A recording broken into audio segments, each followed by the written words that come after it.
Hello my ક્યુટીઝ, good morning, જય શ્રી કૃષ્ણ બધાને. આજે તો હવે નવરાત્રિ પૂરી થઈ ગઈ છે, તો સવારમાં વહેલા ઉઠી અને બાલ્કનીમાં થોડાક આટા માર્યા, પછી ગરમ પાણી પી લીધું. ગરમ પાણી પી અને થોડોક નાસ્તો કરી લીધો.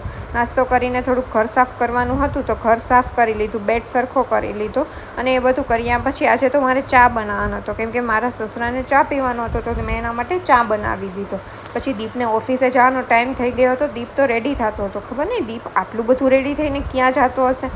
મિરરમાં 5-6 મિનિટ તો કરી જ નાખે ડેઈલીની, ખબર નહીં શું કામ હશે. પછી આપણે નવરાત્રિમાં બધાના કપડાં લઈને આવ્યા હોય, એમાં હું પણ ઉપરથી શ્રદ્ધાના કપડાં લઈને આવી હતી, તો શ્રદ્ધાના ઘરે કપડાં આપી આવી. ત્યાં પહોંચી તો શ્રદ્ધા હારે થોડીક વાતો કરી. શ્રદ્ધા રસોઈ કરતી હતી. નીચે આવી તો મમ્મી કે જાઓ આજે ફરસાણ લઈ આવો, આજે દશેરા છે. તો હું અને દીપ ફરસાણ લેવા માટે નીકળી ગયા. આજે વાતાવરણ પણ ખૂબ જ સરસ હતું. હું અને દીપ બાઇકમાં નીકળી ગયા. બાઇક રાઈડ તો મને બહુ જ ગમે છે. એમાં પણ અમે ફરસાણ લેવા ગયા તો બધી જગ્યાએ કેટલી બધી ટ્રાફિક હતી. એ જોઈને થતું હતું આપણે લેવા જઈએ ત્યાં ના હોય, પણ ત્યાં પહોંચ્યા તો પણ એટલી બધી ટ્રાફિક હતી.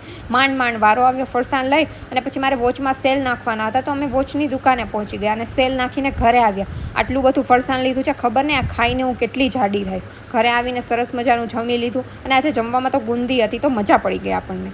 જમીને પછી આપણે આજે વાસણ ઉટકવાનો તો આપણો વારો આવ્યો હતો, એટલે થોડાક આલ તો આવતા હતા, પણ જલ્દી સરસ મજાના બધા વાસણ ઉટકી લીધા અને ક્લાસે જવાનો ટાઈમ થઈ ગયો. ક્લાસે જવા માટે હું નીકળી ગઈ. આજે તો થોડોક વરસાદ પણ આવતો હતો, પણ ક્લાસે હું માંડ પહોંચી ગઈ. ક્લાસે પહોંચી તો સર હજી આવ્યા ન હતા, તો થોડીક વાર બેઠા. પછી સર આવ્યા, લેક્ચર ભણ્યો અને ઘરે જવા માટે પાછું રિટર્ન થઈ ગયા. ઘરે આવી અને સાસુમાએ જમવાનું બનાવીને રેડી રાખ્યું હતું. અમે સરસ મજાનું જમી લીધું. જમતા ખબર નહીં કેટલી બધી વાતો કરી લીધી છે. આવી તો હું કોની વાતો કરતી હઈશ કંઈ ખબર નથી પડતી. પછી ઘરનું અમારે આજે થોડુંક સાફ સફાઈ કરવાની હતી, તો ખાના સાફ કરી લીધા, ડોક્યુમેન્ટ વાંચી અને સરખા કરી લીધા, કેમ કે બધું ખરાબ થઈ ગયું હતું. પછી સાંજે સૂતા પહેલાં અમે બધા એક એપલ ખાઈ લીધું અને પછી સૂઈ ગયા. કાલે મળીશું. Good night.